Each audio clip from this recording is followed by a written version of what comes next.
Wa anal hudul mutlak, dan bahwasanya Allah adalah kehadiran yang mutlak. Artinya selalu hadir dan tidak pernah tidak hadir. Tidak pernah tidak hadir, selalu hadir, dan tidak akan pernah tidak hadir. Dan tidak pernah, tidak akan pernah tidak hadir. Tidak akan pernah tidak hadir. Dia selalu hadir secara mutlak. Al-mumtaddul mustamir, yang berkepanjangan dan berkelanjutan. Langka tugele, langka pot-pote, langka pog-poge. Wis kono bae. Langka tunge, langka mentoge, langka pog-poge. Wis paham dak bae kene. Fi a'maqil a'maq, di dalam kedalaman yang paling dalam. Mundula zaman wala makan, sejak sebelum ada waktu dan sejak sebelum ada ruang atau tempat. Sebelum ada waktu dan sebelum ada ruang. Ila haitsu la zamana wala makan, sampai kapan? Sampai seterusnya, sampai ketika zaman tidak ada lagi dan ruangan sudah tidak akan ada lagi. Dari sejak tidak ada ruang dan waktu sampai kepada tidak adanya ruang dan waktu. Wa anna hayatana laha ma'na, dan bahwasanya nanti kita akan bisa mengetahui bahwa kehidupan kita ini, kita bisa memahami karena kehidupan kita ini mengandung makna. Hidup kita ini ada maknanya. Nembe paham yang uripe siraku ana artine, ngerti boleh? Angel bahasa Jawa nek sebagian Bapak coba be. Sampai sira yakin yen engko nene anane sira nongkrong ning bumi iki ana maksude wis kono bae. Ana tujuane, ana maknane. Kenapa ana maknane? Karena ana Gusti Allah, di annahuna, karena di situ ada Allah. Engkau punya arti dalam kehidupan ini karena di situ ada Allah. Wa anna lil wujudi hikmatan, dan bahwa kita akan meyakini juga wujud ini mempunyai tujuan, mempunyai hikmah, mempunyai tujuan, punya makna filosofis. Li'anna huna, karena Allah di sana. Wa annana nuhibbu, dan kita juga mengalami jatuh cinta. Kita jatuh cinta. Kenapa kita mencintai orang lain? Mengapa kita mencintai diri kita sendiri? Mengapa kita mencari apa saja? Karena Allah ada di sana.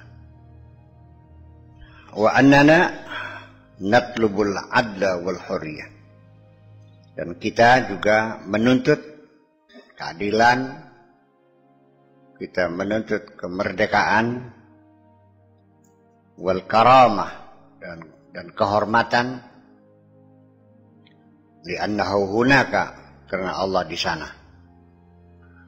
Wa nuharibu dzulma wal jur wal udwana li'annahu hunaka, dan kita memerangi kezaliman, kejahatan, dan agresi-agresi karena dia ada di sana. Kita melawan kebatilan, menuntut keadilan, membela kehormatan karena Allah ada di sana. Karena tidak mungkin kita akan bergerak tanpa ada yang menggerakkan. Dan apapun di bumi tidak mungkin ada sesuatu dapat bergerak kecuali ada yang menggerakkan. Siapa yang menggerakkan? Ngandel. Kalau saya menampar kamu, siapa yang menggerakkan tangan saya? Benar. Coba tak? Coba ya ayo. Wa annana nadha atau nudahi. Wa annana nudahi. Dan kita siap berkorban. Wa nusari'u ila syahadah. Dan kita cepat mengejar. Artinya tidak lembek, bersegera maju ila syahadah, mencari kepahlawanan, menjadi pahlawan. Artinya kita juga tidak ragu bimbang untuk siap sebagai pahlawan. Artinya siap mati, jadi syahid. Wal fida, dan berikan pengorbanan. Li'annahu hunaka, karena dia ada di sana. Huwa hunaka daiman yasma'u wa yara. Dia di sana selalu. Dia selalu di sana. Bisa mendengarkan, bisa mendengar, dan bisa melihat. Di mana-mana. Tidak ada sesuatu yang Allah tidak ada. Di mana saja ada Allah. Tidak ada suatu ruangan kosong tanpa adanya Allah. Tidak ada waktu terlewatkan kecuali di situ ada Allah. Wih, jangan diterusakan. Nanti pahamannya panteisme nantinya. Nantinya wahdatul wujud nantinya. Ini persoalannya wahdatul wujud itu sendiri sebetulnya tidak bisa dipatahkan. Jadi yang memerangi wahdatul wujud itu hanya kriminalisasi atas akidah wahdatul wujud itu sebetulnya ya politisasi sebetulnya. Ya, dipolitisir. Dan itu korban-korban mereka yang dibunuh-bunuh ini karena mereka meyakini wahdatul wujud. Itu politisasi kosong. Korban-korban politik pada zamannya. Seperti Al-Hallaj juga sama ya korban politik. Masa orang berakidah beda dibunuh-bunuhin. Jadi itulah kejahatan-kejahatan yang dilakukan pada zaman Islam. Kekuasaan itu mempunyai hak mutlak untuk menggeledah rakyatnya, menggeledah kantongnya, menggeledah rumahnya, sampai menggeledah hati orang. Hukumannya mati. Pada Khalifah Wasiq Billah dulu siapa? Hanya karena gara-gara seseorang mengatakan Al-Quran itu hadis, bukan qadim, dipancung kepalanya langsung. Iya kan? Tapi ketika khalifahnya itu berpaham Mu'tazilah, sebaliknya yang mengatakan Quran qadim, pancung. Ini sejarah, jangan bohong dong. Apakah kita akan mengalami zaman kekacauan seperti itu? Ya, kamu jangan bangga-bangga aja, ada sisi gelapnya juga dong. Ya, sejarah Islamnya kamu bangga-bangga hebat juga, punya sisi gelap juga. Iya betul. Sejen raja, sejen akidah, sejen pola maning. Sampai Abu Hanifah di proses perbal, Imam Syafi'i proses perbal, ya karena Imam Ibnu Hambal juga sama sampai masuk penjara hanya karena dia tetap berkeras Al-Quran qadim, Quran bukan makhluk. Karena kalam Allah itu sifatun qaimatun bizatihi. Tegaskan, saking tegasnya menjadi penjara pantungi. Wis remak metu, dari mati. Imam Syafi'i tak pinter kan? Panggil sama khalifah. Ayo Quran itu qadim apa hadis? Ngomong hadis tidak diyakini, ya. Kerap ngomong qadim, ya pateni. Jadi ya khalifatul mu'minin, innal Qur'ana. Nah, rujukan cekel. Wa Taurata jari tengahnya, wa Zabur jari kelingking, wal Injil jari apa? Jentik. Hadhihi kulluha makhluqah. Wis pragat wis. Selamat boleh. Si makhluk ukur atau jin ya kan.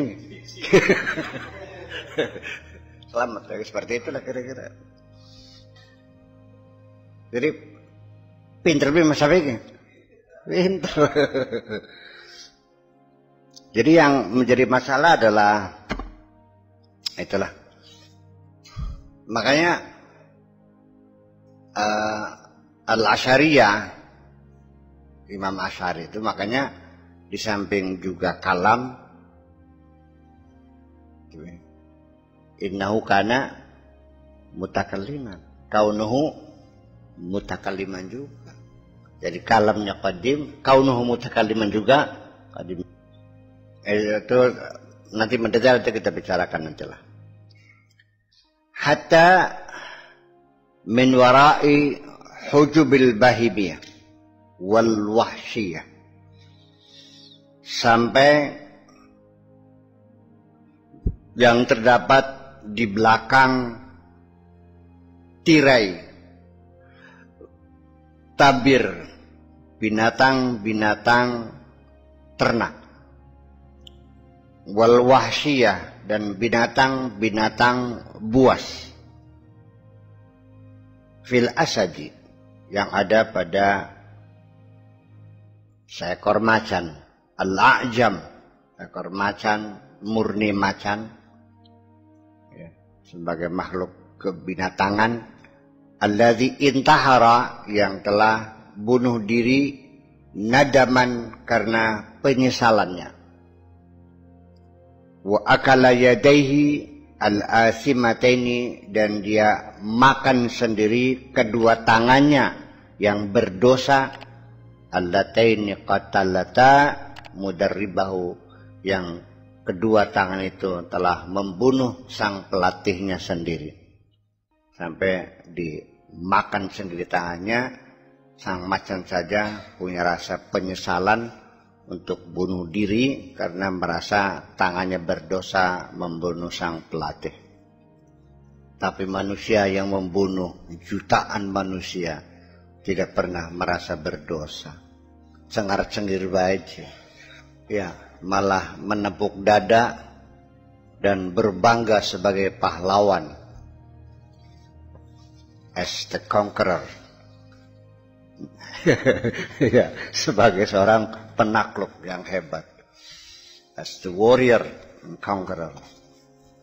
Ya, setelah membunuh manusia jutaan itu, dia datang disambut dengan sorak-sorai. Jadi penting macan, tak penting sirak itu ke. Ya, tapi apa manusia merasa berdosa semua? Untung sirak masih merasa dosa. Ya, sekarang begini, orang itu tokoh masyarakat, katakanlah seorang kiai yang ahli ibadah, ya kan? Ketika saya menegurnya kan kesalahannya, dia marah kok. Jadi kita sebenarnya kan kurang bener baik, kan nanti ngomongnya.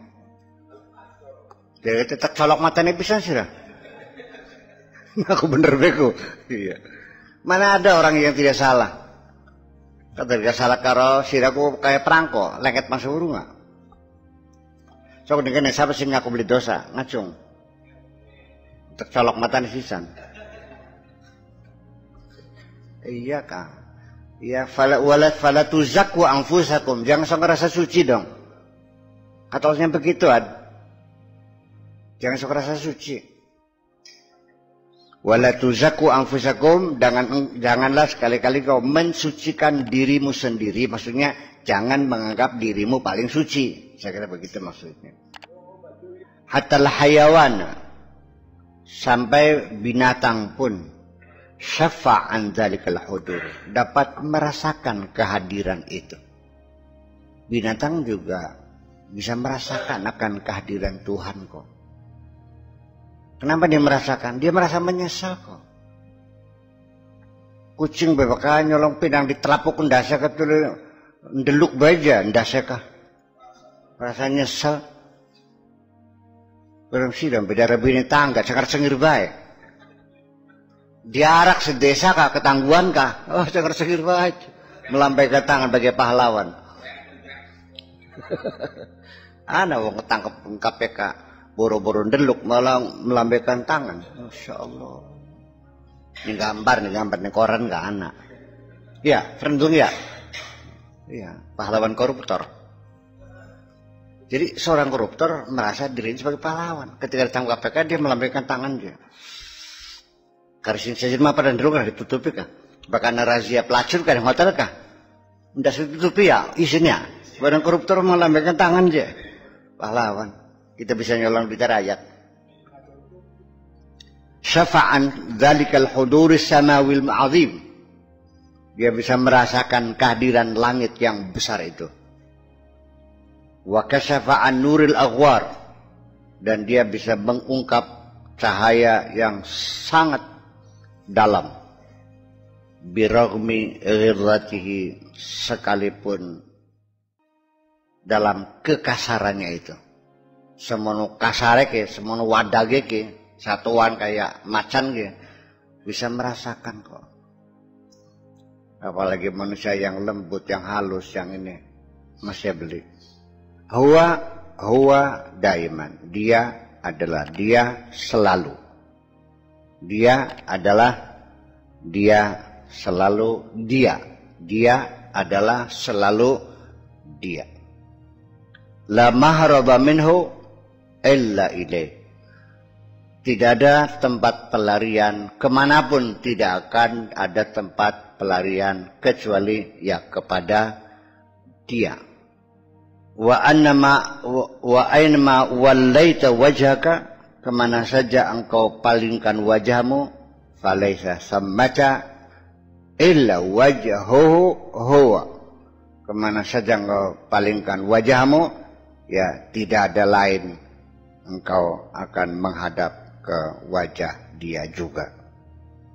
Menghadap mendibae, ya ketemu karo Gusti Allah. Ta'ala Rabbuna, maha tinggi Allah Tuhan kami, ala an nubarhina alaih, untuk mencari bukti atas adanya Allah. Maha tinggi Allah, betapa bodohnya kita mencari bukti adanya Allah. Ya goblok bikin.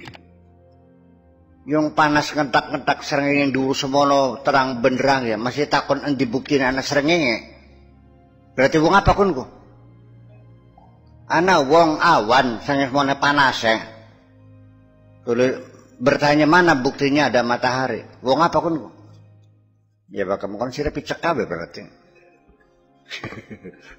Picek. Ya cek picek le. Wa bima nubarhinu alaihi.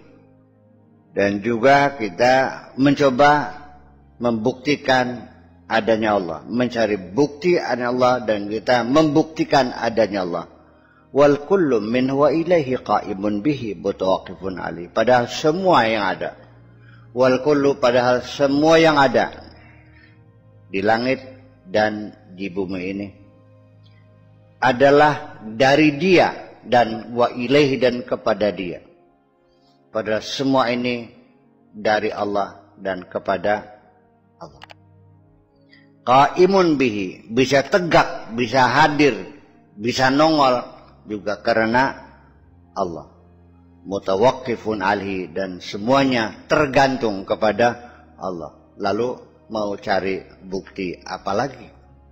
Barang yang mau dipaham-paham. Makanya barang ini kitab-kitab ilmu tauhid di Indonesia ke umumnya kan pendekatan rasional. Ya salah mah tidak sih. Sing salah mah sira. Nyong buku kan buku kanggo pelajaran SD, kanggo bocah cilik dinggoning sira. Padahal kok sih nganggo oto. Nganggo oto terus nganggo otopet. Bari ngedot sira ke. Yang kitab tauhidku sing ini pelajaran kanggo litalamiz madrasah ibtidaiyah. Dudu kanggo sira susu jenggote putih. Maning-maning buktine ana Allah, anane bumi langit. Anane langit bumi, antem be ku dalil aku. Iya ta beli. Kan maka kamu sidik kan. Jadi pakai sirah masih ngaku kitab kun, berarti sirahku masih menggotoh, masih ngedat. Iya. Ya, saya ulangi berulang-ulang ya, bahwa bukti hanya adanya Allah, dalilnya karena ada langit, ada bumi, kan sangat lemah sekali. Karena apa? Karena logika itu ada batasnya kok. Dan logika kita tidak mampu akan mengenal Allah dengan logika kita. Karena wilayah kerja logika sangat sempit. Mata kita juga wilayah kerjanya terbatas, hanya berapa meter. Lebih dari itu kita tidak bisa melihatnya. Kemudian juga dari kekuatan daya lihat kita juga terbatas pada ukuran sekian senti. Kalau sudah ukurannya nano, itu udah nggak kelihatan mata. Iya, lihat. Laman 1 senti dibagi 1 juta. Kedeleng beli. Nah ini kan jadi persoalan. Terlalu kecil kita nggak bisa ngelihat, terlalu jauh kita nggak bisa melihat. Artinya bahwa pandangan mata kita terbatas. Nah kenapa kamu tidak menyadari bahwa logikamu juga terbatas? Kenapa sih begitu sombong dengan logika? Tegang di sih akal siraku. Iya, maning-maning langit, maning bumi. Duh bengen sedurunge Gusti Allah gawe langit gawe bumi, ana beli Gusti Allah kok. Buktine endi? Endi buktine?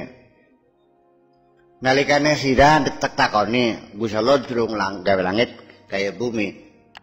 Kalau itu sebagai bukti, lalu saya tanya mana buktinya Allah? Anda tidak akan mengatakan, tidak akan menemukan bukti. Dan nanti Anda akan berakibat Allah tidak ada, karena nggak ada buktinya sih.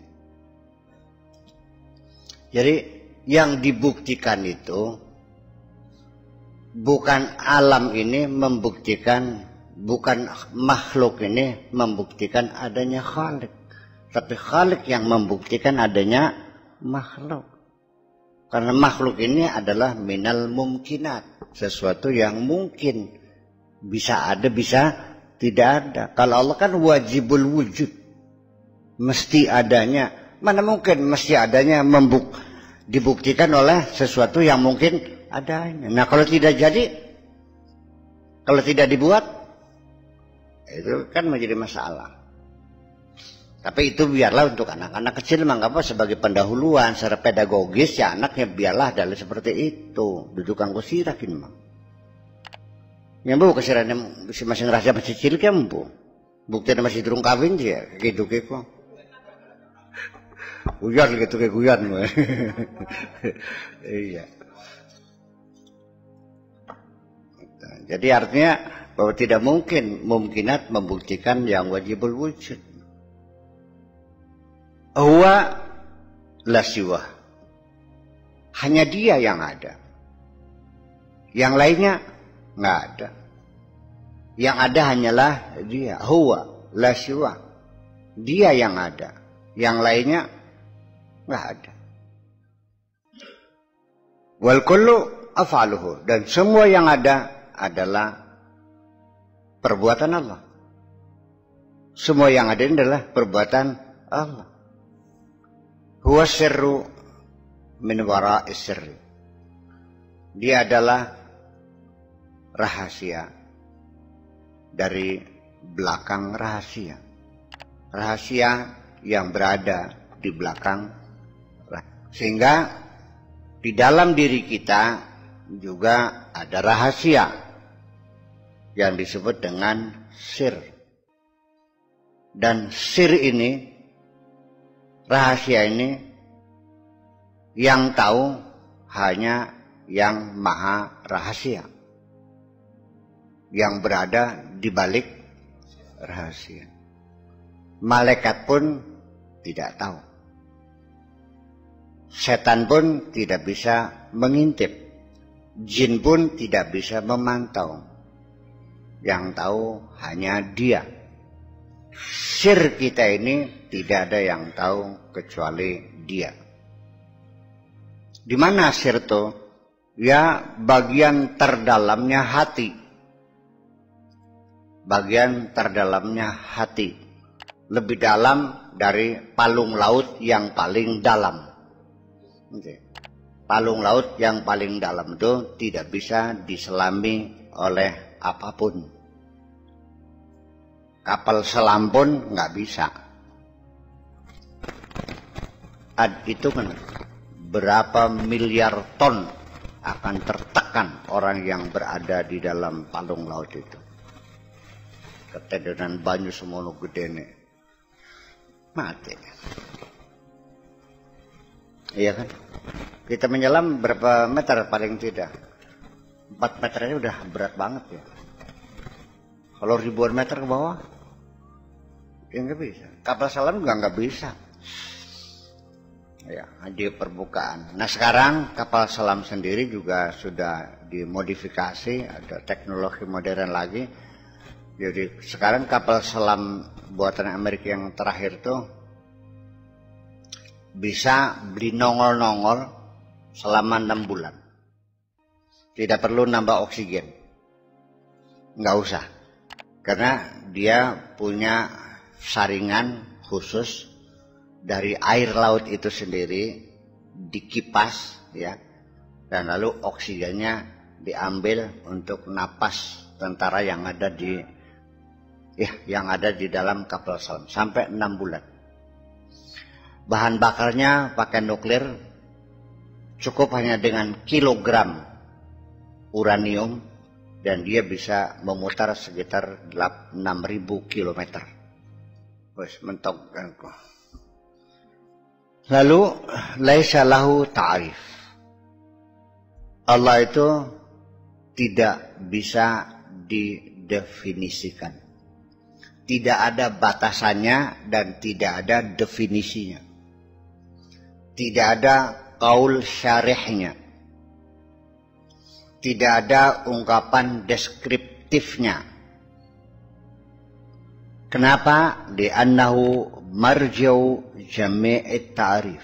Karena dia adalah pangkal sumber dari segala definisi. Sehingga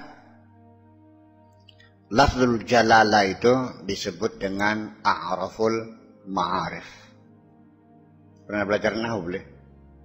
A'raful ma'arif. Wala yumkinu irja'uhu huwa ila syai'in.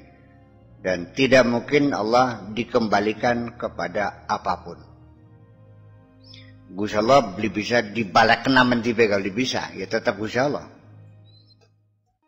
Wala yahtawihil harfu.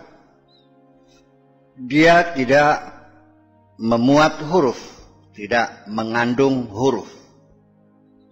Walal makna, dan tidak mengandung makna. Walas surah, dan tidak mengandung gambaran. Artinya tidak bisa dimaknai, tidak bisa digambarkan, dan tidak bisa dilambangkan dengan huruf. Makanya alif lam lamhu itu namanya lafzul jalalah. Bukan lafaz Allah, tapi lafzul jalalah. Maka sebaiknya sekalipun di masjid, sebaiknya mah nggak usah ditulis alif lam lamhu lagi, sebab nanti dikiranya kita menyembah alif lam lamhu. Barangkali nggak masjid ya. Allah, ini suara Muhammad, tulis Abu Bakar, Umar, Utsman, Ali. Kamu tidak menyembah alif lam lamhu. Itu hanya lambang saja. Namanya lafzul jalalah. Apa ini? Lafaz apa ini? Ini lafaz jalalah. Bukan lafaz Allah ya. Lafaz jalalah. Jangan seperti anak saya di Masjid Tulungagung. Mah, itu ada Allah di atas menara. Oh iya benar. Ya benar ya. Di atas ada benar, di atas menara ada Allah. Kamu yang sudah gede nih, jangan bilangnya ada Allah. Di atas menara ada tulisan lafzul jalalah. Ya kalau sudah kita bicara Allah itu ya berhati-hatilah. Hati-hati. Sebenarnya sih ngucapakan lafzul jalalah bega. Sebenarnya mau Wong Indonesia kulang sing becus. Yang ning terima masih ana wong azan bakal azan Allah.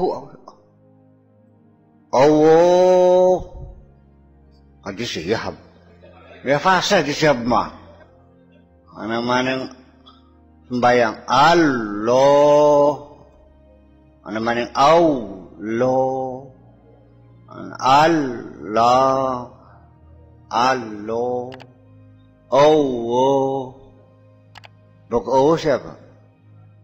Apa Allah?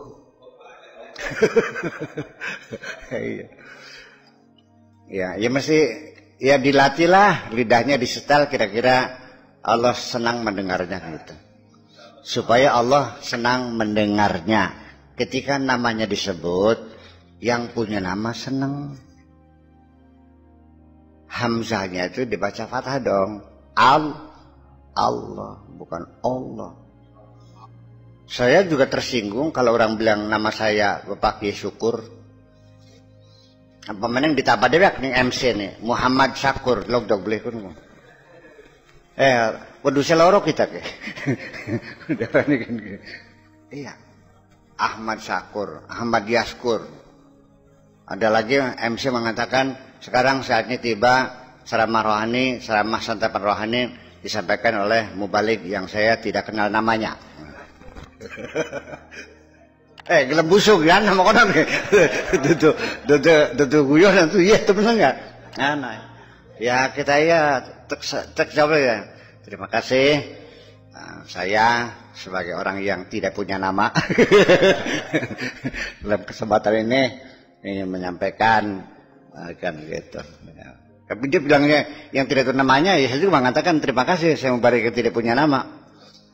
Saya tersinggung, bakal Gusti Allah bakal jebut arane salah tersinggung beli Gusti Allah. Sudah melok mikir kadang-kadang. Mikir. Ini namanya Fuad, bukan Puad. Sekalipun P dengan F hampir mirip. Puad apa? Fuad. Ada orang namanya Puad. Seperti F, bukan F, pakai P, gitu, namanya Puad. Jadi kalau orang itu panggilnya ya Puad, kalau ini Fuad, jangan salah panggil. Itu kun mata takramane ngundang arene wonggo ya tulung sing persis. Begitu ejaannya antara frankofon dan anglofon juga kita harus ikut. Kalau itu frankofon kita panggilnya namanya Michelle. Kalau dia anglofon panggilnya Michael. Ngerti beli? Bahkan yang Arab diudangnya Ibrahim. Bahkan yang Amerika Abraham. Bahkan yang Kliwet Bram.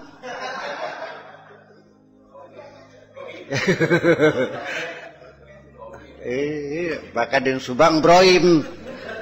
Bahkan yang Pleret Brem. Iya, ya seperti itulah kira-kira juga kita harus ya ini wawasan persoalannya. Menyebutkan nama orang sendiri kita umumnya menyebut ya di kalangan diplomat ya, yang bergaulnya dengan mereka. Juga banyak yang menyebut nama orang nggak pas dan ini juga memalukan. Kalau orang itu lidahnya tidak bisa mengucapkan huruf-huruf Arab sebagai diplomat dan kemudian ditempatkan di negeri Arab, ya harus melatih lidahnya bisa mengucapkan Muhammad Awad aja Awad Muhammad Awad bukan Awad, iya kan?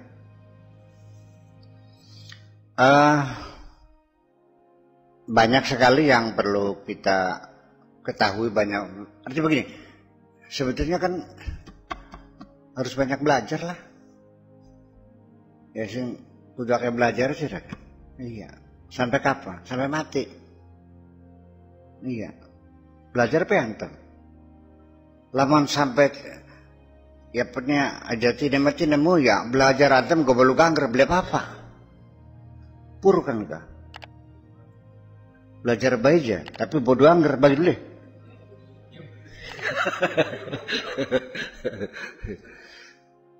Ya, dimaklumilah. Begitu juga begitu bahasa Cina, ini juga sama. Nanti ada pernik-pernik bahasa.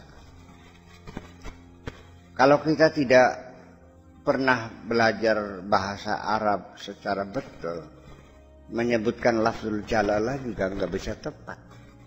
Iya kan? Ya. Allah. Allah. Allah. Di Indonesia kannya ALLAH. Jadi kan Allah. Gusti Allah. Begitu di Cina juga sama. Panjang pendeknya harus persis. Seperti qala ta'ala, makana linabiyyin ayyahulla wa may yaghlul ya'ti bima ghalla yaumal qiyamah. Makana linabiyyin. Maksudnya dibaca makana harus panjang. Kalau makana sejen mana bakal pendek mah. Makana pendek apa sejen mana ngertiin makana. Makana kan tamkin. Ya boleh. Padahal ma itu nafiyah. Kana itu kana yakunu. Maka makana bisa dinartiin. Maka kana ya jangan ngartiin. Kana artinya tidak memberikan panggilan dengan kinayah. Ada begini. Jadi sampai panjang pendek pun ya sama harus diperhatikan. Karena itu bahasa Arab itu bahasa berirama. Itu ulane wong Indonesia kuwu anyar ya camat anyar bidato terus anak mukadimah nganggo alhamdulillahirabbil alamin wassalatu wassalamu ala ashabihi dan sebagainya. Maksa beka matu ngrulek kah. Jadi kita ya turun belajar dingin kan ngajeng disinakan. Udah la yahtawihil harfu walal ma'na walal surah walal syakal, dan juga tidak berbentuk walal zaman, tidak terikat dengan waktu, walal makan, tidak terikat dengan ruangan. Fahuwa muta'alin an kulli hadza, dia maha tinggi dari semua ini. Wa ala kulli ma na'lamu, dan dia tidak terikat dengan apapun yang dapat kita ketahui. Apapun yang kita ketahui tidak terikat. Wa ma'adzalika fahuwa ainul haqiqah. Sekalipun demikian, tetap Allah, tetap dia adalah ainul haqiqah. Allah adalah ainul haqiqah. Hakikat yang sesungguhnya. Kalau kita mah hakikatan. Hakikat yang sesungguhnya hanyalah Allah adalah hakikat. Allati la syakka fiha. Wa in ajaza an wasfihil harfu, yang tidak diragukan. La syakka oranana keraguan, fiha ing dalam hakikah, artinya yang tidak diragukan. Wa in ajaza an wasfihil harfu, sekalipun huruf tidak mampu mendeskripsikannya, sekalipun huruf tidak mampu mensifatinya, sekalipun tidak bisa diurai dengan huruf-huruf. Wa taqasara an ru'yatihi tarfu, dan tidak mampu dilihat dengan pandangan mata. At-tarfu itu artinya pandangan mata, sekilas. Karena atrofa itu maknanya melihat sekilas. Ahdaqa juga melihat, sama dengan atrofa. Tapi Kalau ahdaqa itu melihatnya nyureng. Ihlaulaqa juga melihat, tapi bari melotot matanya. Ro'a juga melihat dengan matanya. Absara juga melihat, tapi dengan penuh penghayatan.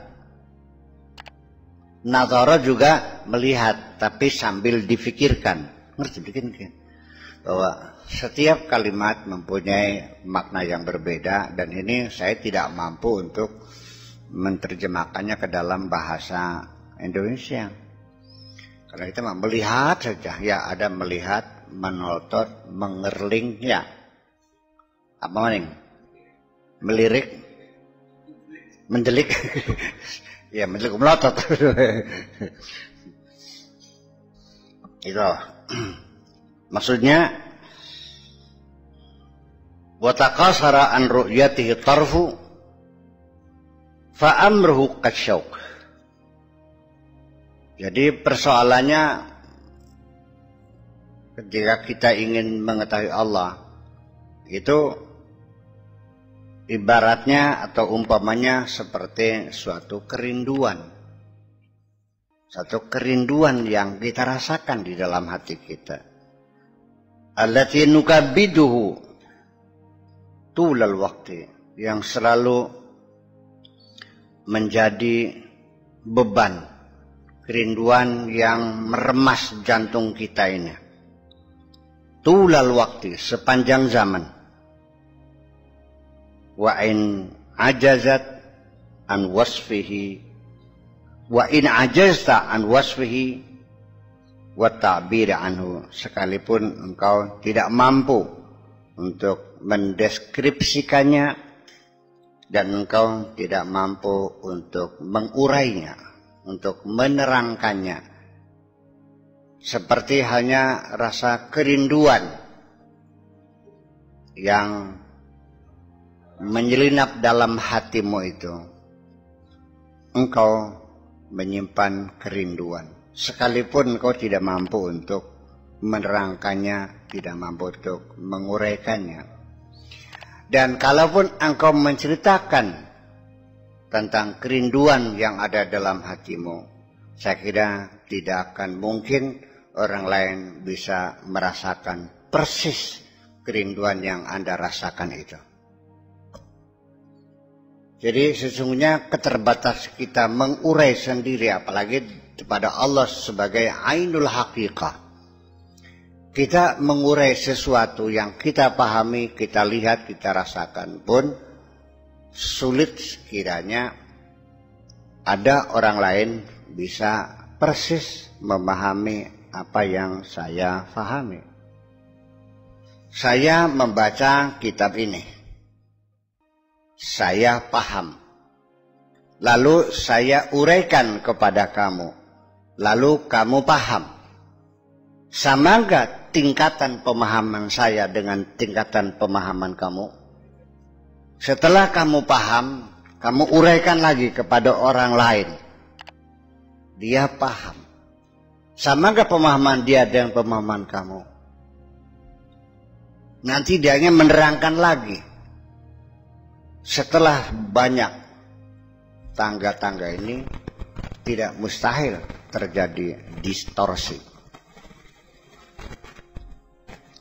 Taswih, distorsi itu bahasa Arabnya taswih. Taswih itu artinya dia distorsi. Artinya orang yang ternyata cantik disobek-sobek pakai silet, rusak apa boleh. Akhirnya kecantikannya hilang. Artinya sehingga terjadi distorsi, itu artinya menjadi melenceng, menjadi ya menjadi jelek jadinya. Dan malah tidak mustahil ketika ada orang mengatakan Buya Sakwan logdog, masa Gusti Allah dicontohkannya kayak amben, Gusti Allah kucek kayak amben, si ngomong siapa? Padahal saya tidak pernah mengatakan Allah seperti ranjang. Tidak. Saya mengatakan wujudmu di alam dunia ini adalah wujud yang nisbi. sebetulnya tidak ada kamu nih. Ya. Keberadaan kamu hanya wujud yang nisbi. Kamu ada karena adanya Allah. Itu saja. Seperti apa sih wujud nisbi itu? Seperti longan, seperti kolong. Kolong ada enggak? Di mana adanya? Di bawah amben. Nah, ketika ambennya diambil, kolongnya pergi kemana? Nah, kalau kolong itu tidak bisa dijelaskan kemana perginya, ketika amben diambil, berarti kolong kan enggak ada sebetulnya. Adanya kolong itu karena ketika akibat dari amben dipasang. Paham bikin sih? Saya merasakan gitu ujung-ujungnya kok ada orang mengatakan jarak biasa kok digusur kayak amben tuh. Ya, itulah kira-kira karena apa? Tingkat pemahaman kita kan berbeda. Wes paham hab? Itu persoalannya. Nah, apalagi orang yang mendengarkan pengajian saya lewat radio, belum nggak pernah ketemu, nggak pernah bertanya. Lalu berkomentar. Teka beli gelem, tapi komentarnya baik, dijak menemong. Itu namanya tidak punya itu untuk mengklarifikasi. Kalau orang punya mengklarifikasi, datang dong nanya.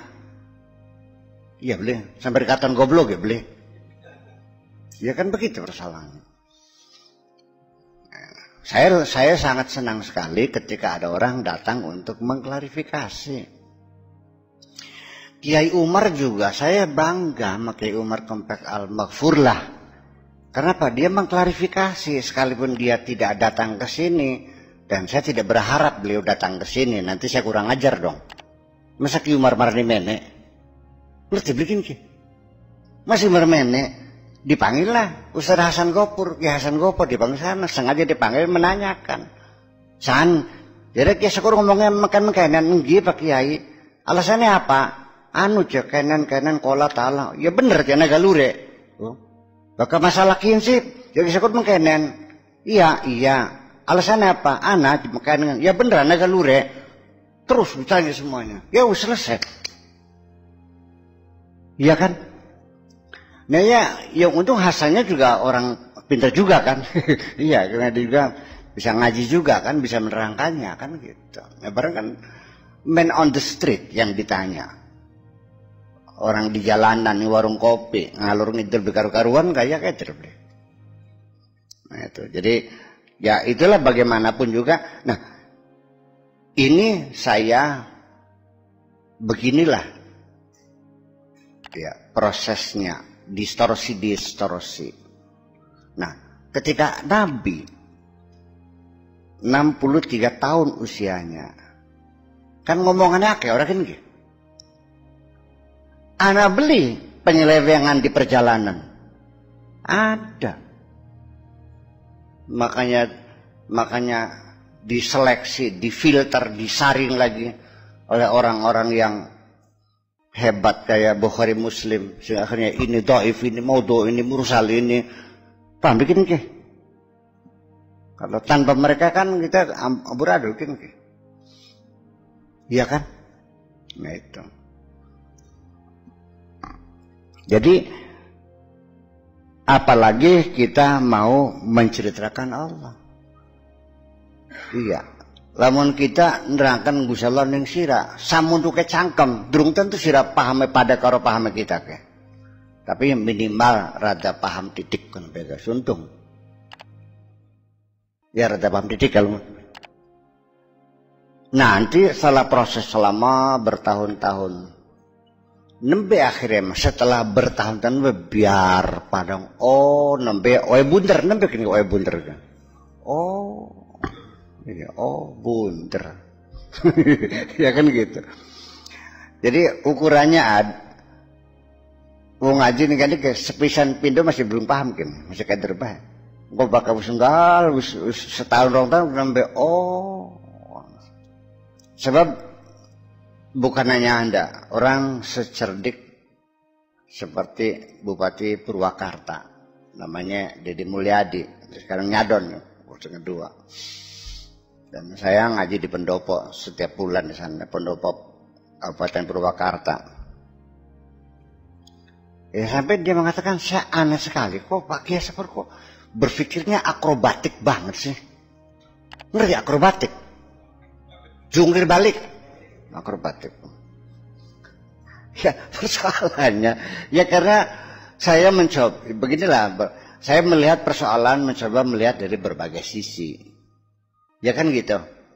Sebetulnya kan saya ingin berikan kejelasan. Ya, bahwa relativitas dalam pemahaman kita seperti ini. Ya, ditambah dengan subjektivitas kita juga sangat melekat sekali.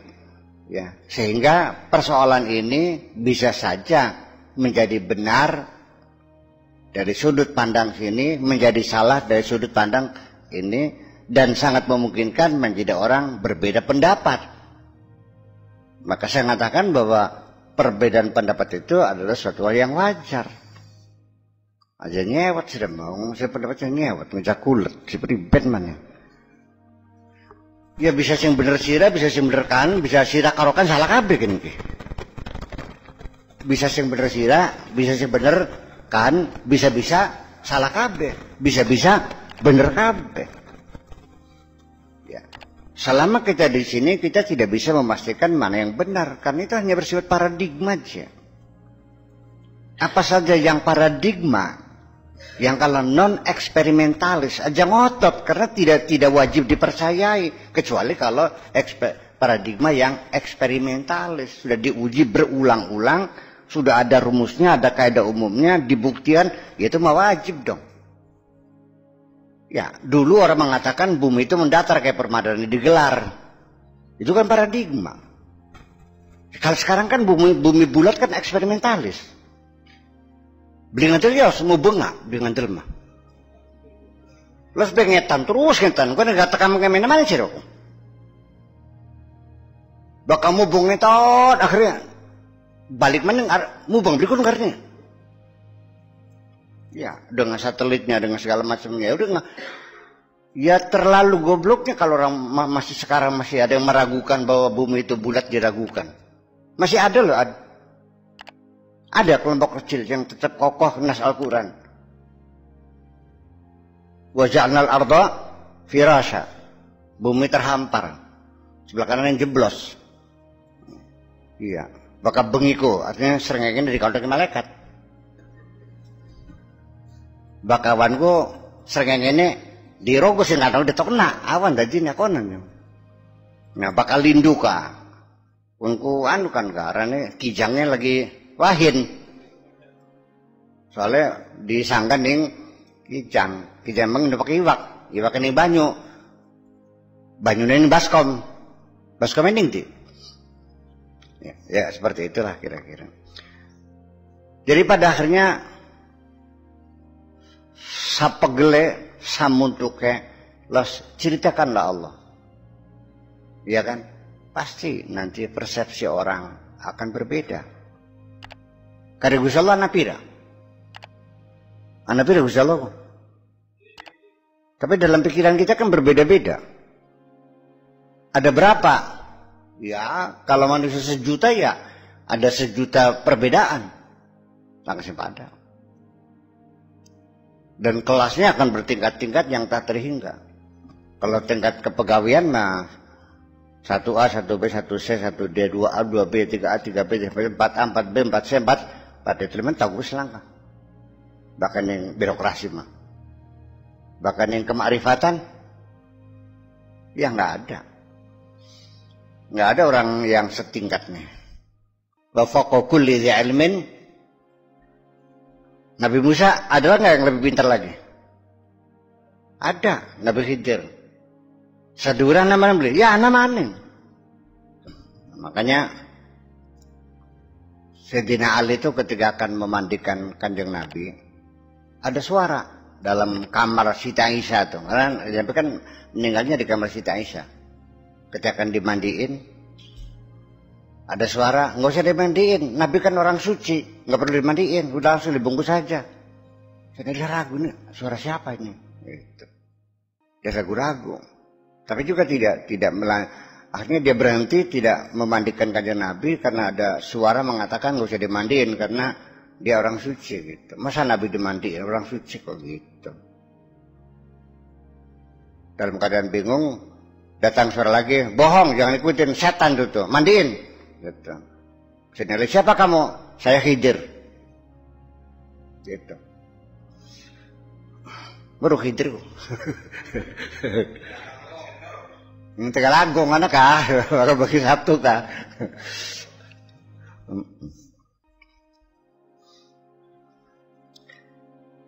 Udah seperti itu. Wa ma'a dzalika fa huwa 'ainul haqiqah allati la syakka fiha wa ajaza an wasfihi al-harfu wa taqasara an ru'yatihi at-tarfu fa amruhu kasyauq alladhi tukabbiduhu tul al-waqti wa in ajaza an wasfihi wa ta'bir anhu huwa fi kulli jamil. Allah dalam segala yang indah. Allah dalam segala yang indah. Dalam segala yang indah. Fi ta'alluqil fajri. Pada kecerahan fajar. Matahari menyingsing. Fi humratil ghurubi. Fi humratil ghurubi. Dalam kemerahan matahari tenggelam. Fi tafattuhil wardati. Di kesemerbakan bunga. Fi wada'atit tifli. Dalam keceriaan wajah anak kecil. Sangat ceria anak kecil ya. Saya paling senang menatapi wajah anak kecil itu. Nggak ada dosanya, bening matanya kak. Dia kayak matanya sida adrud. Iya. Mata tuh bercahaya, membinar-binar mata tuh. Iya. Bukan saya kayaknya bisa membaca mata orang kok. Jadi saya merasakan gitu orang yang kesini. Saya bilang gak usah ngomong lah, saya udah tahu kamu banyak utangnya. Matanya karut gak? Iya. Teka mene-mane garap kanda kula pakein kula niki pertama nomor silaturahmi pada silaturahmi nggih kesuwun nomor kali nyuwun barokahe punten kula mboten kada barokah lamun ana gak butuh derek kita nih. Nomor 3 ne kula niki wis paham. Lakine sampai lagi demenan maning ya aseng. Nggih. Soalnya matanya koplak matanya niki. Iya, ya seperti itu. Jadi kadang-kadang bukan werus sejroning winara, tapi karena pengalaman sehari-hari kan gitu. Lama-lama jadi paham. Itu pengalaman panjang. Iya. Ini bukan kesaktian, bukan. Ini mah hanya kelihayan orang bagaimana menghayati ya. Menghayati itu bukan sekedar melihat aja. Menghayati itu juga ya ada menghayati itu ada unsur intelijennya ya. Mungkin ada pernah ke Masjid Istiqlal. Pernah ke Masjid Istiqlal Jakarta pernah nggak? Undag-undagan anak pira? Beli hitung kan? Itu persoalannya. Iya. Jadi kita kadang-kadang tidak pernah menghayati yang kecil, selalu yang besar saja. Tetapi kalau kita itu sudah mampu menghayati, ya artinya fenomena masjid itu semuanya terekam. Sampai batunya, undagannya, sampai kerannya, apakah dari porselen, apakah dilapis dengan perak, apakah airnya bening, apakah airnya kering, apakah airnya becek atau tidak. Sejadahnya padang lundung, apa sejadah mampu pesing, tawa beli. Semuanya terekam semua. Peng, dia punya kekuatan penghayatan. Ya belajar kan? Iya. Iya, makanya nah ketika kita membaca Al-Qur'an itu sampai hurufnya kenapa as-sholatu kok pakai wawung Pak Alif, kenapa lan nad'uwa? Iya. min dunihi ilahan laqad qulna idzan syatatatna wa lan nadwa, ada alifnya. Kan sudah mansubun bi fathatin zahiratin. Lan nadwa, lan harfun nasbin, nadwa fil mudhari' mansubun bi lan wa alamatun nasbihi fathatun zahiratun alal wawi. Lan nadwa kusian alif. Alifnya dibuang, boleh aja. Tetap otentik kan gitu.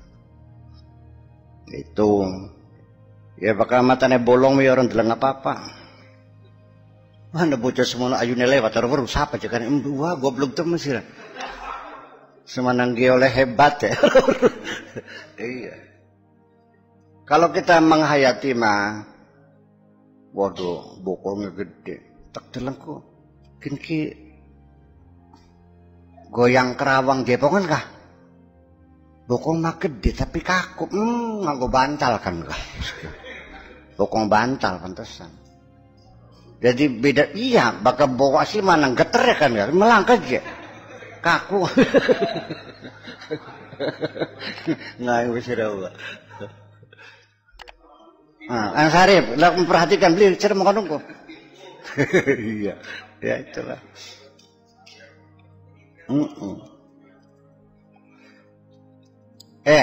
Cungur teplokan enggak? Ketara kakunya kah? Iya, bakal cerita kita mah bagian pesek kah? Ayu sih, enggak usah. Iya pantas. Daripada teplokan mancung tapi kaku. Sing teplokan pas ku mayang sari.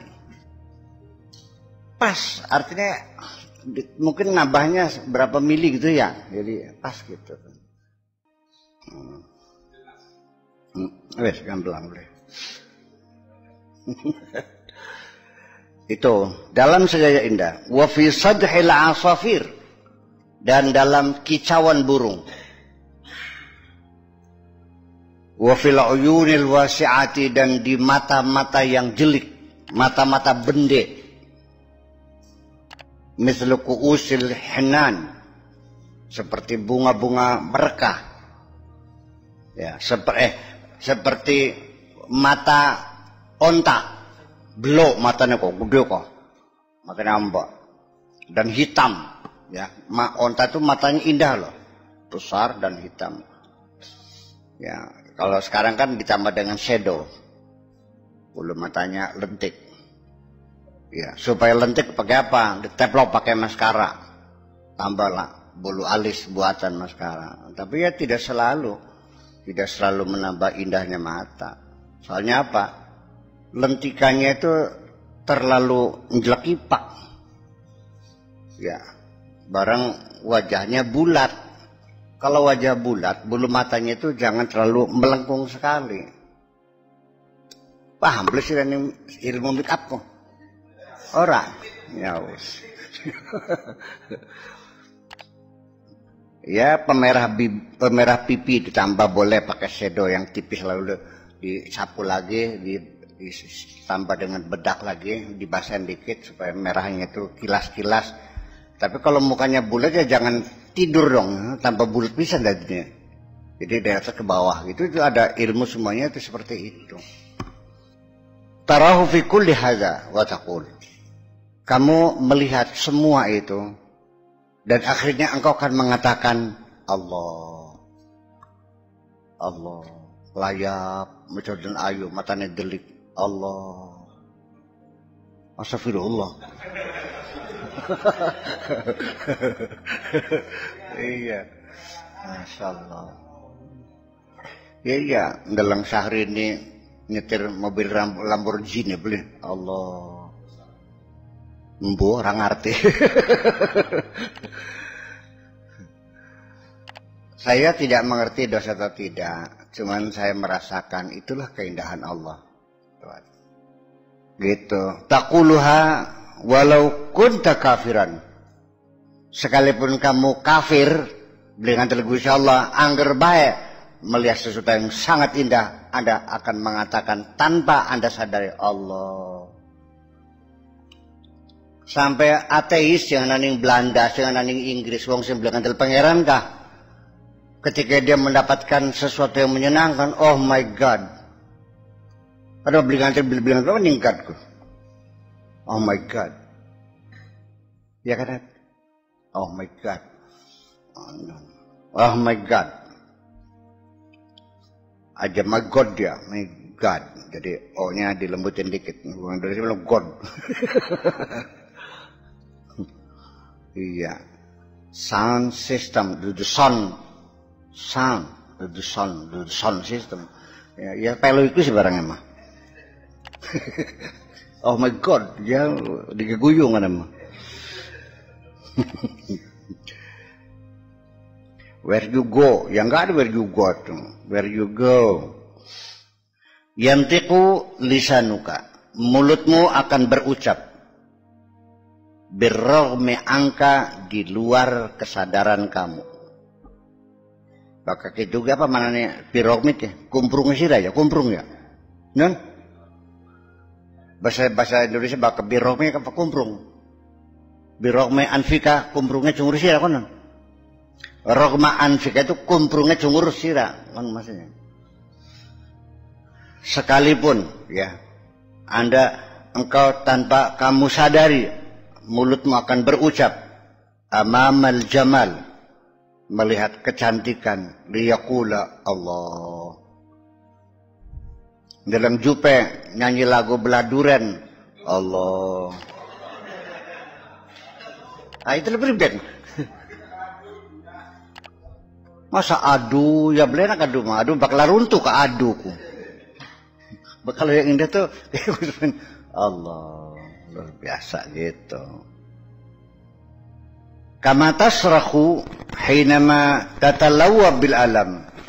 Seperti juga kamu menjerit-jerit ketika merasakan sakit. Allah kan begitu. Wa taqulu ya Rabb, ya Latif. Ya, wong Arab yang kono ya Latif kan mah abdi usum ya Latif, tapi Allah ya Latif. Ungkapan kekaguman. Wa illam takun tu'minu birabb, sekalipun kamu tidak percaya dengan Tuhan, tetap mengatakannya oh my God, ya mbu pribadi kunpo. Jadi sebetulnya begini, saya sering mengatakan ada orang yang sombong, kita katakan saja kecongkakan intelektualitas, karena dia merasa dirinya pinter, menguasai banyak ilmu dan sebagainya, ya. Ahli fisika, tidak percaya adanya sihir, adanya santet, adanya kuntilanak, adanya jin, ada setan, lah bohong itu tahayul semua. Tapi nalikane ketika dia melewati kuburan yang gelap gulita, ya sendirian tengah malam, balik maning jangan cak batur, jare langka jinku. Takut ya, katanya nggak ada, kok takut, nggak bisa dibohong, tidak bisa dibohong. Hatinya percaya ada makhluk-makhluk halus, tapi otaknya menolak, mulutnya mengingkari, tapi hatinya tidak bisa dibohong. Dia merasa ketakutan kok. Kongkon gawa patromak pisan wong yang berpadang. Jadi dari peristiwa itu lalu kan saya mengemas satu hipotesa, dan mungkin saya pernah menyampaikan berulang-ulang, tapi nggak apa-apa lah. Kenapa Anda merasa takut ketika akan menyeberangi kuburan yang luas itu? Sok jawaban dengan, kenapa betiku? Akhirnya balik mana kan gawa batur. Iya belikin ki.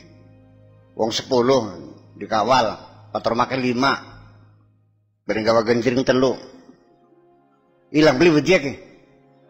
Hilang. Kenapa beli bedi? Nah, akeh batur. Dari waktu dewekan kenapa bedi?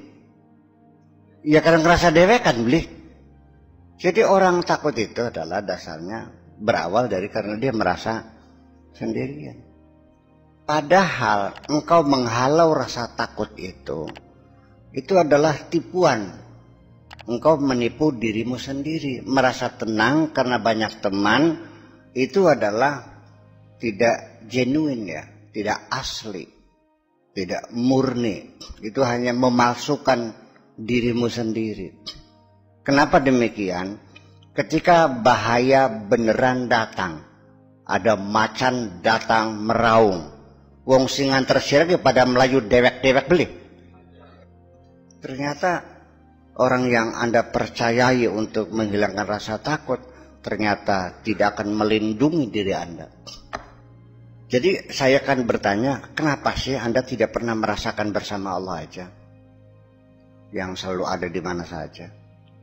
Saya kira kalau Anda merasa bersama Allah, berarti Anda kan tidak sendirian. Kalau tidak sendirian takut enggak? Ya itulah persoalan. Ya barangnya mah ya anus yang tapi ya lumayan lah, bisa diuji lah. Begitu Anda yakin bersama Allah, ya saya kira nggak ada rasa takut. Tapi juga sulit juga untuk memaksa orang suruh merasa bersama Allah, angel juga sih. Sembayang dilakoni wakal, puasanya rajin, masuknya rajin. Ning jero alas, ning jero gubuk, tak baturi ning kita, sekalipun gubuknya agak jauh. Saya katakan bahwa Anda, saya dampingi, saya kontrol, saya monitor, masih pradang printing baik sih. Alasannya buyanya beli karton sih. Ya udah buya beli karton sih. Itu kan masalahnya.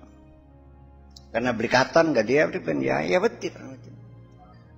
Padahal malam itu saya menyuruh Mas Sepeng suruh membunuh ular yang lewat itu. Saya bilang bunuh itu. Jadi aja pateni satuan yang alasku. Us pateni pun mah. Kenapa sih? Karena penyokot Pak Yunus, pakai Yunus. Ya kok nanti tas tuh. Esok-esok laporan karena pengetuk ula iya sepateni mau bengiku. Urusin di sih. Misalnya urusin di. Sekarang begini. Akhirnya kan saking saya, sebetulnya bukan apa-apa, saya ingin membuktikan kepada, katakanlah murid ya, murid-murid saya, bahwa Allah mengetahui segala-galanya. Allah mengetahui apapun yang bergejolak di dalam hati kamu. Allah semuanya tahu. Akhirnya pagi-pagi itu saya kumpulin. Waktu itu belum sebanyak sekarang ya di hutan tuh. Belum paling 10 orang lah. Pagi hari saya ceritakan mereka mimpinya tadi malam satu persatu. Sawirin saya katakan tadi malam kamu mimpinya kepala kamu disandarkan di pahanya perempuan yang putih. Dan kamu dipejeti perempuan yang berkulit hitam. Mas Epeng, kamu tadi malam mimpi pacar kamu dulu ngejak kawin. Bisa beruan ya Bu ya, kok bisa tahu mimpi kita? Saya bilang, saya bisanya tahu karena saya dikasih tahu. Kalau saya tidak dikasih tahu, maka saya tidak tahu. Yang tahu siapa? Nun, yang maha tahu. Saya juga tidak boleh terjebak. Saya juga keterjebakan saya dalam hal itu. Itu kerawanan yang luar biasa bagi saya. Ya. Makanya cepat saya mencoba untuk menutup bahwa saya dikasih tahu. Jadi saya tahu. Kalau saya tidak dikasih tahu, maka saya tidak tahu. Jadi siapa sebetulnya yang tahu? Itulah yang jadi persoalan. Ketika kita mengiyakan iya saya tahu, maka saya menganggap diri saya sama dengan yang maha tahu. Pengkhianatan bukan? Nah itu aja persoalannya. Wes, lamun kita beli sadar kita bisa lebih sombong maning. Nabi Isa mah bisa weruh madza tafturun. apa yang kamu makan tadi pagi. Wa ma tadakhirun, apa yang kamu simpen di rumah. Nabi Isa tahu kan? Tahu kan? Ya barang katon. Berasnya anak kebok tabli gentongnya, masuk sarapannya karo endog karo iwak. Nyong katon. Lembut nanti mangan iwak karo ngimpi wong. Jadi sakti ini kita kurang Nabi Isa. Kan jahat jadinya. Itu makanya kita nggak usah cari kesaktian. Belajar bener baik ah. Sing hebat itu wong sakti wong bener. Nanti beli. Bakal siapa yang belajar sakti mah tetap jamin lah 6 bulan gak sakti. Asal bantu kuat tuh wetengnya. Tapi belajar bener mah kita bedroom bener-bener aja. Yang baik. Perasaan kita beneran kita. Ya belum gimana. So. Nun, lihat yang bener siapa? Nabi Muhammad saja ketika dilepas as humankind, dilepas oleh Tuhan sebagai manusia, ya dia keliru sekali. Tetap dia tidak berdosa karena kekeliruannya keburu ditegur sehingga tidak dilaksanakan. Iya tapi kemaksumannya itu adalah karena dibimbing terus menerus. Begitu dilepas ya keliru. Seperti apa sih kesalahan Nabi? Ya banyak. Seperti ada wong picak diplengosi, lemerengut kanjeng Nabinya. Iya tak beli gini. Jadi bakal wong picak hina konon. Perlu diperenguti kon. Ya tapi kita kan bertanya. Takon istilah ini. Wong picak diperenguti ku tersinggung beli. Sebabnya apa beli tersinggung? Jadi kanjeng Nabi menyakiti orang buta enggak? Ya enggak. Yang tersinggung siapa? Wes paham orang bukan pinter bengikin jero. Berarti pinter kan bengikin. Paham berarti. Iya. Jadi pada akhirnya seperti itu sajalah bahwa dalam orang belajar benar itu tetap melalui proses panjang. Kanjeng Nabi kan sedurunge dadi Nabi ku tetap dingin. Cempat cempot ning gua Hira. Pelaksana sepisan tetapat oleh wahyu kono ya beli. Nah wis rem. Ya mau kandake mau sepisan ora ya beli. Dari mulai muda belia masih perjaka dia sering bermenung sendirian. Ya di bawah pohon zaitun, di gunung Uhud, di gunung ya ngelamun ya, maksudnya ngelamun tuh ya merekonstruksikan pemikiran untuk membenahi umatnya itu kan seperti itu. Dia kan bertanya, berdialog dengan diri sendiri. Bagaimana ingin melakukan perubahan ini? Sama seperti sekarang. Bagaimana saya ingin melakukan perubahan di Indramayu? Bagaimana saya membangun pemikiran di Indonesia? Iya. Sudah 23 terus ya di Indramayu ini ada ya, udah ya. 28. Sing itu sudah 28. Iya. Ya alhamdulillah. Baru setelah 20 tahun belakangan inilah baru merasa ada perubahan sedikit. Ya bagaimana enggak lu ngecek apa kita kok. Nun sampai selama beri tinggal kabur aja ke ruang papat. Iya, tapi saya enggak ini. Iya. Ya karena saya dianggapnya menentang arus. Pak Kiai, di sangiran nih jembo, sudah bisa sangiran gitu mah. Leos pada lu ngakun kok. Pak Kiai kan. Masa sih ngaji kula ke kanda ganjarane, embu orang ngerti. Pada lu ngakun kok, kadang kesius. Kan aneh, orang ngaji nggak pernah cerita pahala, nggak pernah cerita surga, nggak ngereng-ngereng kan gitu. Ke ruang papat. Jadi kita masih anak papat terus ngajinya. Siji terus ngajinya. Bagus kari kursi nih, balik kita ga. Iya. Iya. Ya, artinya baru sekarang orang paham. Dan memang prosesnya seperti itu. Artinya bahwa saya bisa mengerti betapa beban itu sangat maha beratnya yang dipikul Kanjeng Nabi.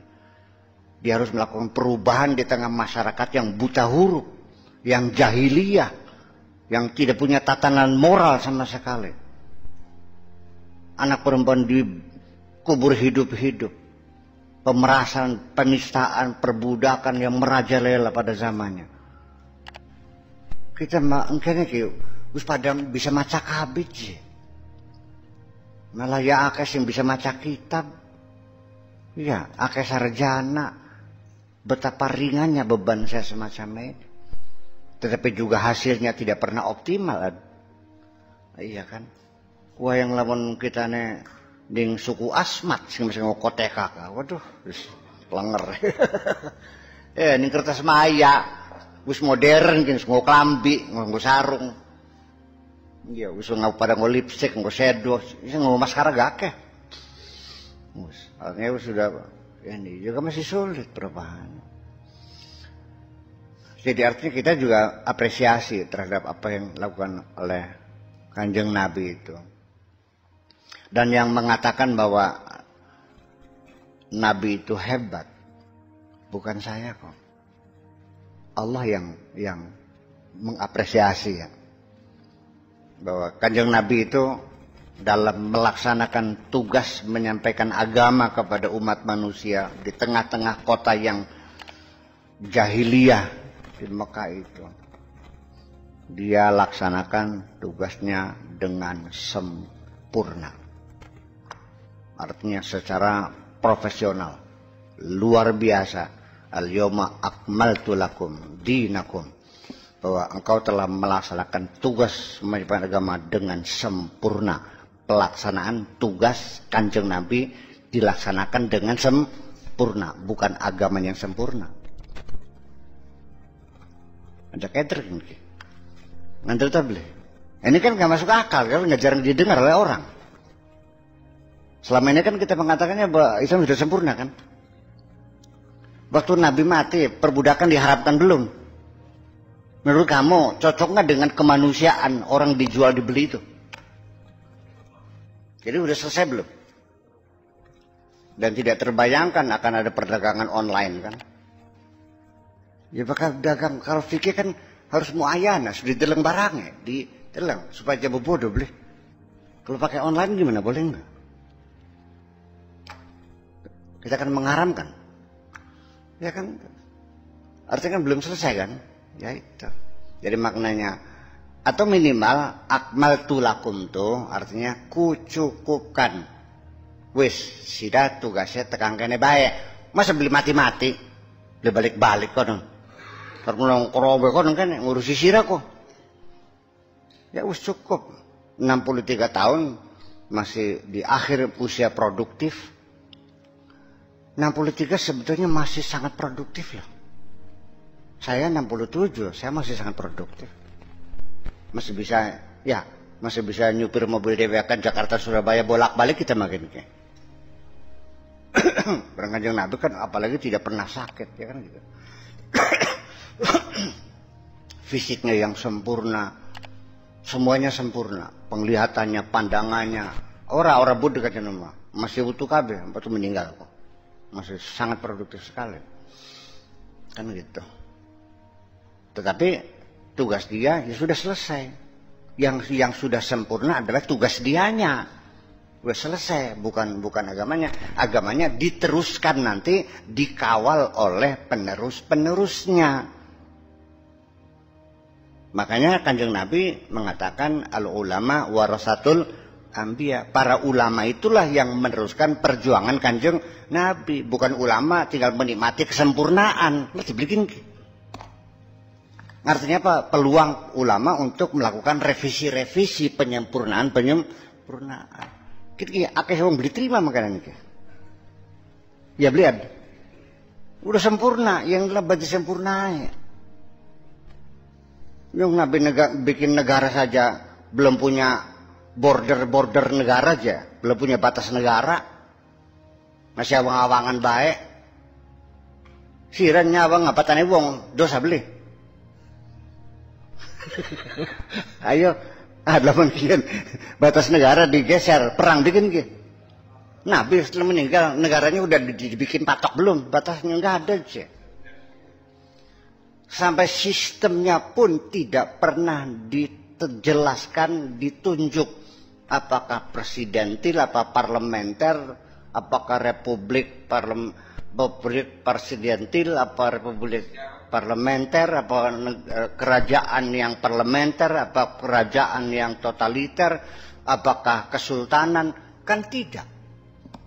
Diflurkan begitu saja. Belum selesai kan? Iya tabligh. Dan sampai sekarang negara-negara Islam mencari bentuk berbeda-beda. Ana sing kerajaan, ana sing republik, ana sing parlementer, ana sing presidentil, ana sing kesultanan, ana sing emirat. Iya tabligh ini. Sing bener nanti, ya wis bener kabeh bae, sing tem. Iya gitu lah. Tapi ya yang sulitnya kadang-kadang dia yang merasa berbeda pendapat itu ketika kita dialog, saya berikan berbagai macam argumentasi, tetap nggak percaya. Islam udah sempurna, ya mangga. Silakan. Kalau sudah sempurna, kita tinggal sedekap kan. Kalau Islam sudah sempurna, saya sudah selesai tugas saya. Saya nggak usah capek, sudah sempurna kok. Kan sedekap beli. Selesai kan? Udah sempurna aja. Mau kerja apa lagi? Ini konsekuensinya. Ketika Anda mengatakan sudah sempurna, berarti tugas Anda sudah. Nggak usah ikut campur.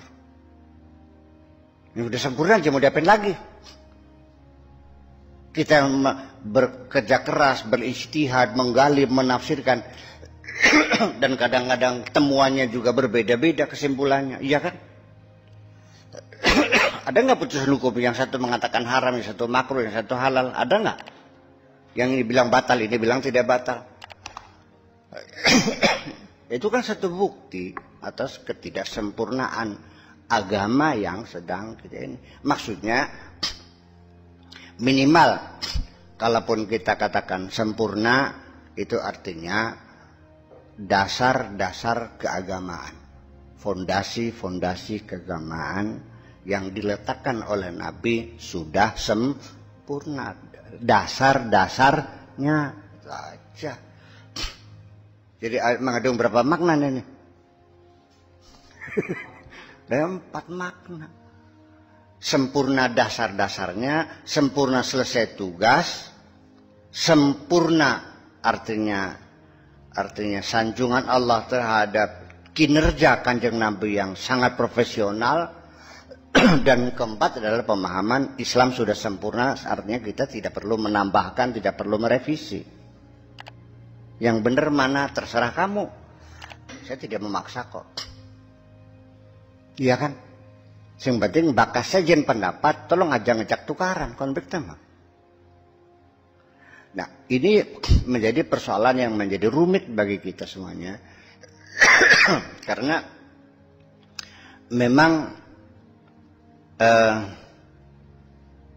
saya menduga, tapi bukan mengecilkan Tuhan, bahkan membesarkan Tuhan, bahwa ayat-ayat Al-Quran yang multi interpretasi, artinya bisa ditafsirkan bermacam-macam, itu bukan karena ketidakmampuan Tuhan mengatakan jelas.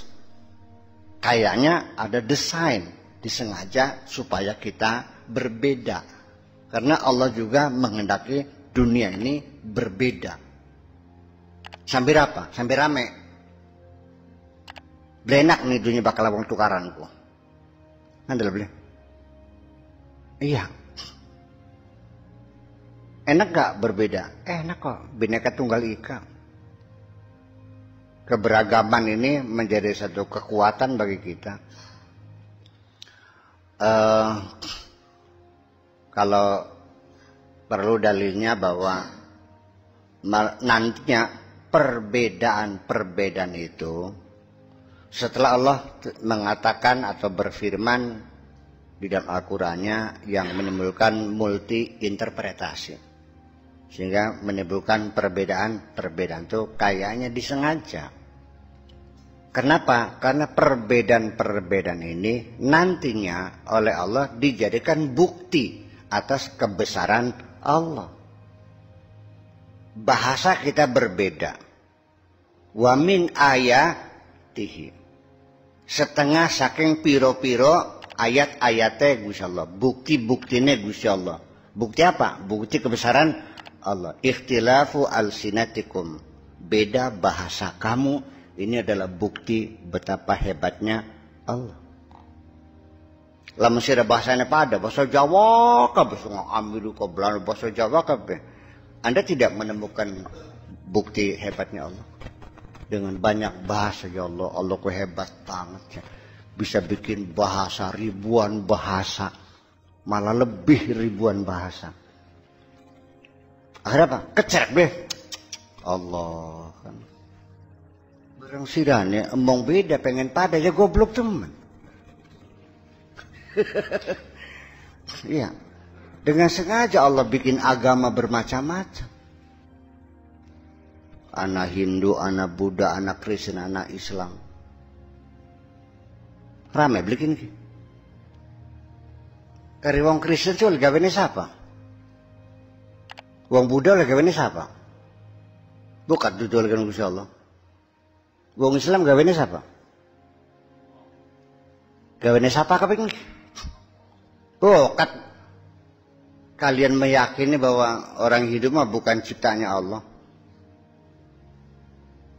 Kan entah? Enggak sih. Kenapa bisa lo gawe agama macam-macam ki? Kamu nggak usah protes sama Allah. Sira diparingi dadi wong Islam, kari syukuran bae alhamdulillah wis kon bae. Terus lakonane sing bener. Aja madani agama sejen wis kon mereka. Iya kan?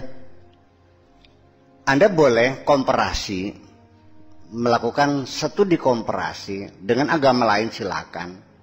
Pernah gak Anda melakukan komparasi dengan agama lain? Belum. Dari sini belajar apa ini? Orang. Satu contoh ini menjadi indah. Di dalam dunia Kristiani bahwa Yesus Kristus itu adalah sudah menebus dosa semua umatnya, ya kan? Iya bikin ke. Kanjeng Nabi gak duwe syafaat. Engko di pangapura kabeh menjing surga kabeh ngono ku. Pada beli konsep ngono. Nun? Ya itulah makanya. Jadi saya kira menjadi sesuatu yang indah ketika kita mempelajari. Penting ya komparasi penting. Mengapa penting? Karena kalau Anda tidak melakukan studi komparasi, Anda belum sampai pada titik terminal terakhir untuk menetapkan mana yang benar dan mana yang salah. Dari mana Anda bilang hasil pemikiran? Bukan, mari silakan dibaca dulu. Kisah Adam sama di Injil ada, di Taurat ada. Kisah Yusuf ada, kisah ini ada, Salomon ada, Sulaiman, David ada. Iya, semuanya mirip-mirip kok. Artinya bahwa kita umat Islam diwajibkan untuk mempercayai bukan hanya Al-Quran saja, tapi kitab-kitab terdahulu pun wajib dipercayai. Walladzina yu'minuna bima unzila ilaika wa ma unzila, percaya kepada kitab yang diturunkan kepadamu hai Muhammad, dan mereka juga mempercayai kitab-kitab yang diturunkan sebelum kamu. Itu persoalannya. Adapun kalau di dalam proses pengumpulan penulisan kitab Injil yang terjadi, memang di situ ada ruangan jeda waktu yang sangat panjang dari kematian Yesus sampai dituliskannya kitab Injil. Iya kan? Hadis Nabi juga sama, dituliskan setelah lama Kanjeng Nabi meninggal dunia, baru ditelusuri, juga menimbulkan masalah. Setelah difilter, setelah diseleksi, ternyata banyak hadis-hadis yang tidak valid, yang buat-buatan orang, terutama yang dibikin para politisi mencari kekuasaan. Bakas yang digawang tukang encung makaton, bakas hadis encung mah. Wong dagang encung beli payu-payu, akhirnya gawe hadis al-badinjan dawaun likulida, au kama qala Rasul. Terong adalah obat segala penyakit, kan laris lumayan. Ya benar ketika kelihatan, tapi kan yang bikin politisi. Nah itulah jadi kemungkinan masuknya ya, catatan-catatan, tulisan-tulisan yang tidak otentik, ya kan gitu. Masuk beberapa kepentingan-kepentingan politik di dalamnya, itu suatu hal yang ini. Itu kita, kalau mereka meyakini ya tidak dong. Mereka mengatakannya tetap sebenarnya dari Allah. Nah, di Al-Qurannya juga sama. Kalau saya meyakini Al-Quran otentik. Sehingga kauntikannya itu karena naskah asli sesuai dengan asli dan tidak pernah ada perubahan sedikit pun. Sampai keganjilan-keganjilan kaidah nahwu dan sorof tidak boleh diperbaiki apa adanya. Ya kan gitu. As-sholatu pakai wawu, ya pakai wawu, jangan pakai alif dong. Yang aslinya begitu. Ya. Kemudian didukung dengan terlalu banyaknya orang yang hafal Al-Quran. Kemudian juga penulisannya sejak Nabi masih hidup. Dan bahkan setiap tahun, setiap bulan puasa ada tadarus. Para sekretaris dikumpulkan dan langsung dibimbing langsung, ayat ini letaknya di sini, semuanya adalah seperti itu. Sehingga saya yakin betul. Akan tetapi ketika Al-Quran dibaca oleh para ulama yang datang setelah itu, terjadilah multi interpretasi. Iya tapi. Kenapa? Karena interpreter itu kan orang pintar. Iya kan? Nah, pada periode pertama para mufassirin, sing penting asal berkomentar, pokoknya ana berita, ana kabar, ana khobar, ana asar, ana hadis, ana kisah, ana israiliyat, jurawudi kabeh, manjing menafsirkan Al-Quran, masuk semua. Makanya banyak israiliyat itu masuk dalam kitab-kitab tafsir yang generasi pertama. Itu kan ceritanya. Nah, kemudian juga para mufassirin juga orang-orang cerdik, intelektual, tokoh masyarakat, stakeholder pada zamannya juga perlu dicurigai. Mereka juga banyak yang punya kepentingan-kepentingan politik, keberpihakan kepada partai-partai yang ada pada waktu itu. Lah iya kan? Dan penguasa juga dari dulu sampai sekarang itu selalu ingin mencengkeram para ulama sampai sekarang kok. Iya tak boleh. Ini terus padai. Sehingga terjadi banyak penafsiran yang dipelintir-pelintir untuk mendukung sang penguasa sampai sekarang. Jadi ya kita nggak usah jelek-jelekin agama lain lah. Daripada itu kita benah aja agama kita, sebenarnya kita aplikasikan, kita yakini kan lebih baik daripada itu. Jadi artinya di penghujungnya nanti ya istilah toleransi beragama itu dalam bahasa saya ya mungkin boleh pakai istilah toleransi, kerukunan beragama, toleransi beragama dalam artian ya kita masing-masing meyakini agama masing-masing dengan tidak usah menyalahkan agama yang lain, kan begitu. Dari awal saya mengatakan tafsir Al-Fatihah ghairil maghdubi, enggak usah nyebut-nyebut orang Yahudi, waladhdallin, enggak usah nyebut-nyebut orang Nasrani. Ya maghdub ya siras yang disebut yang insyaallah, ya waladhdallin ya siras yang disasar dewek aja. Itu aja kok. Dan ternyata ketika saya baca tafsirnya Syekh Abdul Qadir Al-Jailani, yang nggak ada al-maghdubi kal yahud waladolin kan nasoro, nggak ada. Iya, dan saya lebih percaya sama tafsirnya Syekh Abdul Qadir Al-Jailani dong. Kenapa? Orang akan mengerti apa maksud sang pembicara ketika dia mengenal sang pembicara. Betul nggak? Anda sudah kenal saya, akan lebih kenal daripada orang yang belum pernah kenal saya. Nembang radio kan bisa salah paham. Nah, kan sarip bus kenal pisan yang kalau di nama jati kita aja. Iya. Sampai kita nih bokongnya anak andeng-andeng ya waru. Ya kan gitu. Ya seperti itulah kira-kira. Nah, jadi yang penting gini aja lah. Seperti hadis gitu. Ya lah boleh sajalah. Jadi Injil di sana seperti hadis di sini ya begitu. Tapi hadis kan diseleksi oleh pahlawan-pahlawan hadis ya, para muhaddisin. Ada Nasai, Ibnu Ahmad, oleh siapa lagi, Bukhari, oleh Muslim dan sebagainya kan, terus diseleksi.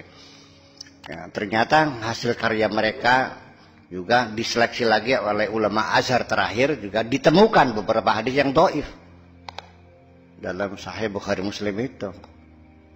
Kenapa? Ya tetap saja ulama kerja kan bukan Rasul, ada kelengahnya kan gitu.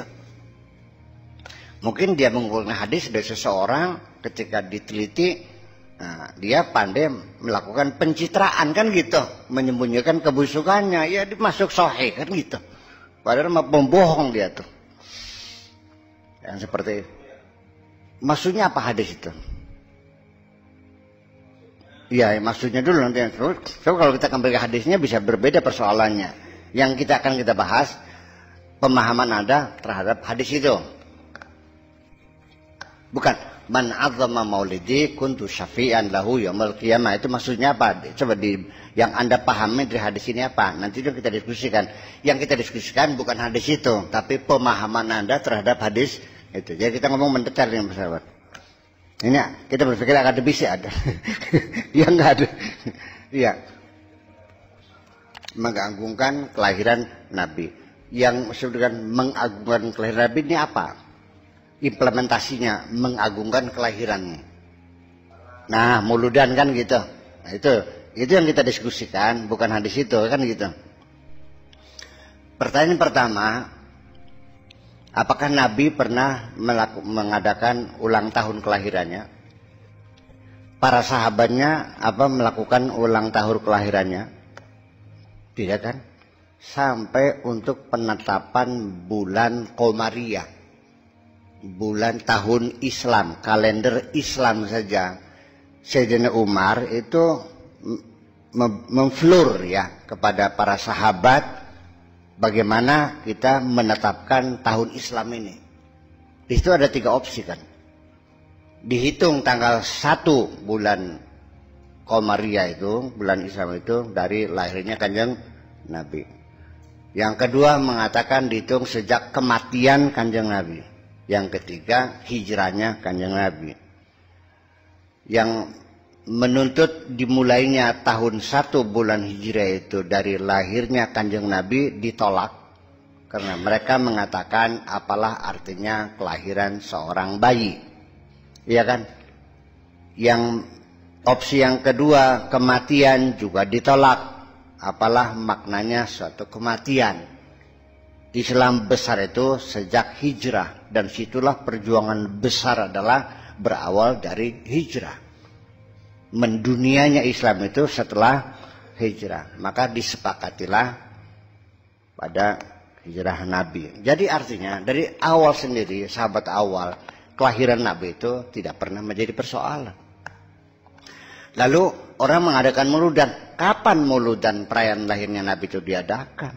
Ini kan dari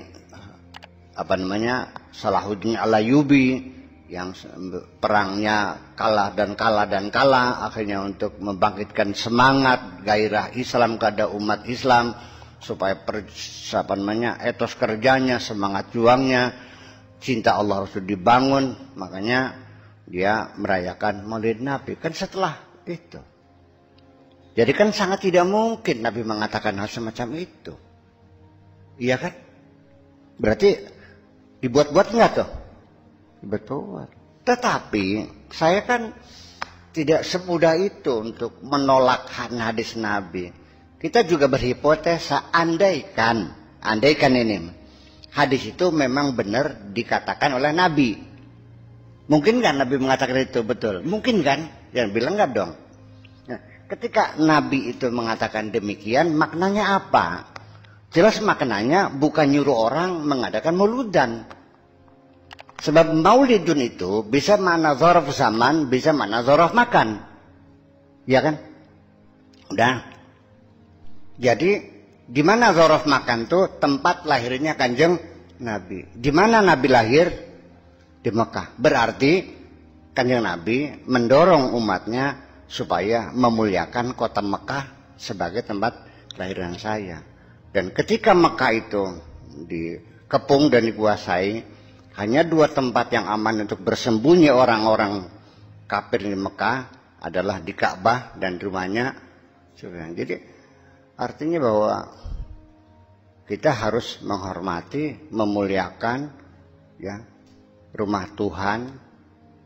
Ya kan gitu. Kota Mekah maksudnya bukan tempat rumah lahirnya ya, tapi saya lahir di Indramayu, ya tidak mesti harus, karena saya lahirnya di rumah orang Cina nih. Saya rumahnya di Pasar Tasmaya, bapak saya dagang bako di pasar dulu. Ibu saya lagi hamil, lahirnya di rumah Simpang, bapak Simpang situ. Nah, di mana tempat lahir? Ya Indramayu, bukan bapak Simpang. Jadi Maulid itu artinya kota Mekah. Nah, kalau kota Mekah sebagai kota suci yang harus kita muliakan, ya memang benar. Kalau itu maknanya, ya berarti Nabi ngomong nggak salah dong.